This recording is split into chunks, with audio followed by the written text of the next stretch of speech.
जय महाकाल। आदेश आदेश सभी को। आज हम बताने चल रहे हैं भूत प्रेत को आप खुद ही घर बैठे भगा सकते हैं। आइए जानते हैं कैसे।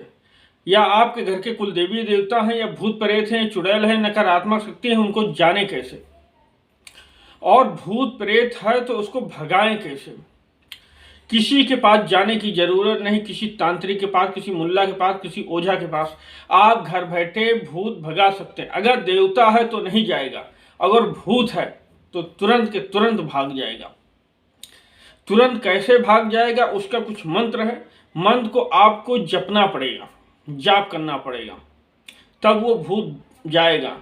क्योंकि उस भूत को आप मुक्त कर देंगे, यानी प्रेत योनि से वो मुक्ति पा जाएगा। ऐसा पावरफुल वो मंत्र है।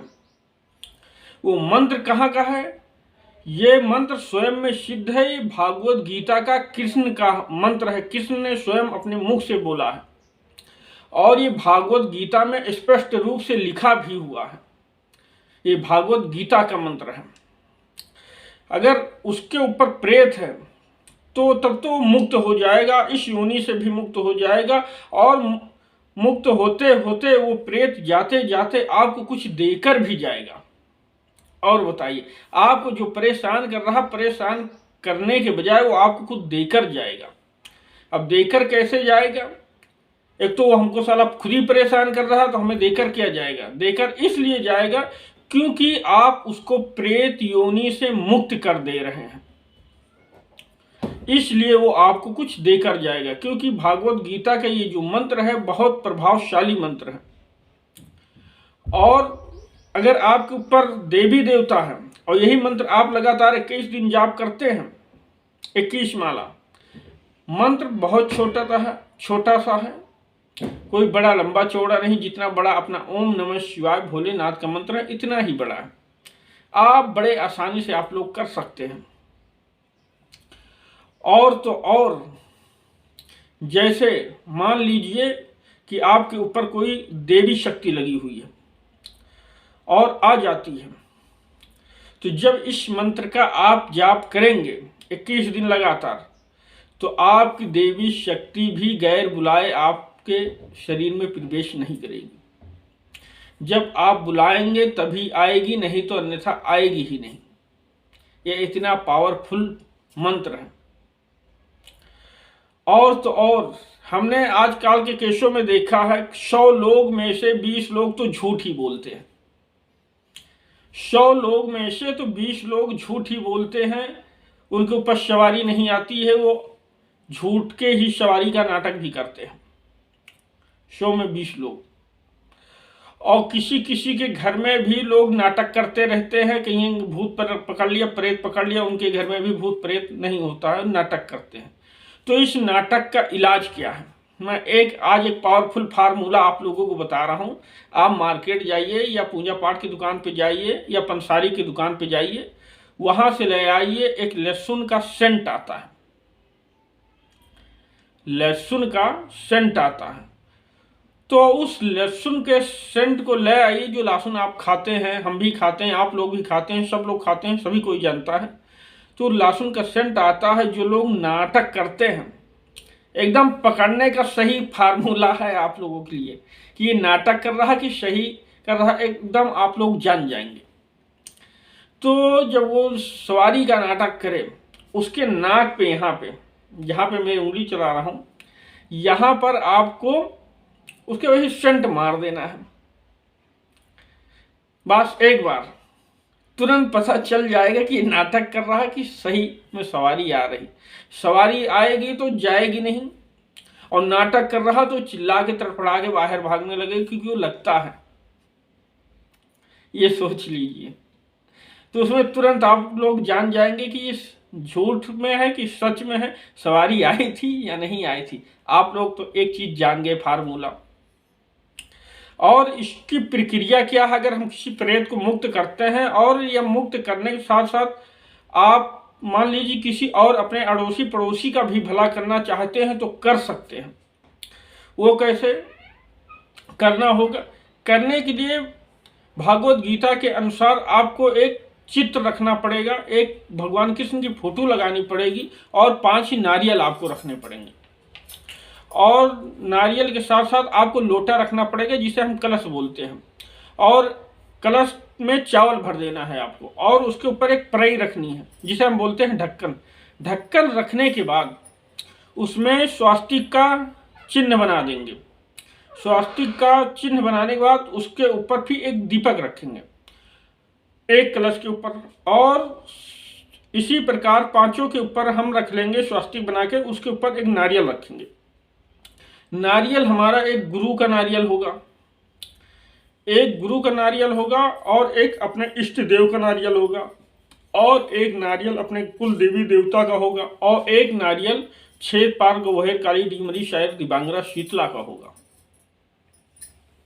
इष्ट देव। इसी प्रकार नारियल रखते हैं। नारियल रखने के बाद संकल्प लेते हैं।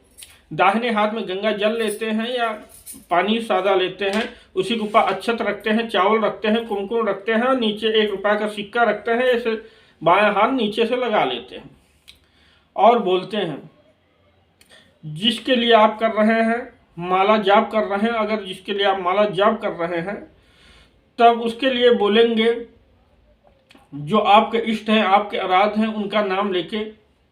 जैसे मैं बोला, हे माँ पीताम्बरा बंगलामुखी जगत जननी आदि शक्ति महामाया, ऐसे आप भी बोल सकते हैं जो आपके इष्ट होंगे उनका नाम लेके। फिर नाम लेके बोलेंगे, ये मैं इनके लिए माला जाप कर रहा हूँ, इनका नाम ये है, जो इनकी शक्ति है, जो इनके ऊपर ऊर्जा है, उसको मुक्त किया जाए। यानी इनके ऊपर जो भूत है, प्रेत है, डायन है, चुड़ैल है, खबीश है, नकारात्मक शक्तियां हैं, ये मान लीजिए मेरा नाम अर्जुन है तो हमारे ऊपर जो नकारात्मक शक्तियां हैं, अर्जुन के नाम से ये मैं प्रयोग कर रहा हूँ, इनके ऊपर जितनी भी नकारात्मक शक्तियां हैं इनको मुक्त किया जाए। और फिर जल उसी नारियल के ऊपर, गुरु का जो नारियल होता है उस पर छोड़ देना, अपने इष्ट देव का जो नारियल है उसी के ऊपर छोड़ने के बाद मंत्र का जाप करते हैं, ओम तत्सत, ओम तत्सत। इस मंत्र का 21 माला जाप करते हैं, और वो जो नकारात्मक शक्ति है उसे मुक्ति मिल जाती है। और ये एक दिन के जपने से नहीं होगा, आपको 21 दिन लगातार जाप करना पड़ेगा। 21 दिन जब आप लगातार जाप करते हैं तब जाके उस प्रेत को मुक्ति मिल जाएगी, और जाते जाते आपको कुछ दे भी जाएगा। और तो और अगर आपके ऊपर और किसी बजरंगबली की सवारी आ रही, काली की आ रही, भैरव की आ रही है, तो अब सोचे कि ये भी सवारी रुक जाएगी, तो ये सवारी आपकी नहीं रुकेगी। देवताओं की जो आपके ऊपर शरीर पर सवारी आती रहती है देवता की, तो वो सवारी बराबर आती रहेगी, मगर इस मंत्र के जाप करने के बाद जब आप देवता को बुलाएंगे तभी आपके देवता आएंगे, अन्यथा बीच में आपके देवता भी डिस्टर्ब नहीं करेंगे।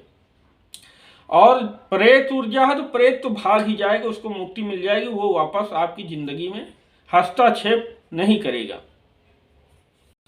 अब आप लोग सोच रहे होंगे कि देवी देवता की सवारी गैर बुलाए क्यों नहीं आएगी। क्योंकि इसलिए नहीं आएगी कि हमने जो गीता का पाठ कर कर सुनाया है, गीता का पाठ करने से देवी देवता प्रसन्न हो जाते हैं, खुश हो जाते हैं, तो इसलिए वो हर समय नहीं आते हैं। पाठ करने से वो बहुत प्रसन्न होते हैं, और जो प्रेत था उसे मुक्ति मिल जाती है, और जो देवी देवता होते हैं बहुत खुश होते हैं गीता के पाठ करने से। इसके बाद जब हम उनको प्रेम पूर्वक बुलाते हैं, हाथ जोड़ के विनती करते हैं, तो धड़ाक से तुरंत आ जाते हैं, और जो आपका कार्य रहेगा वो कार्य करके चले जाते हैं।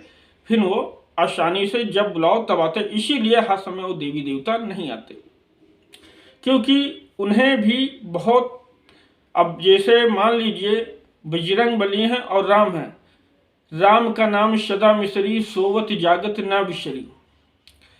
तो बजरंगबली के सामने जब राम राम का नाम कोई जाप करता है तो बजरंगबली बहुत प्रसन्न होते हैं।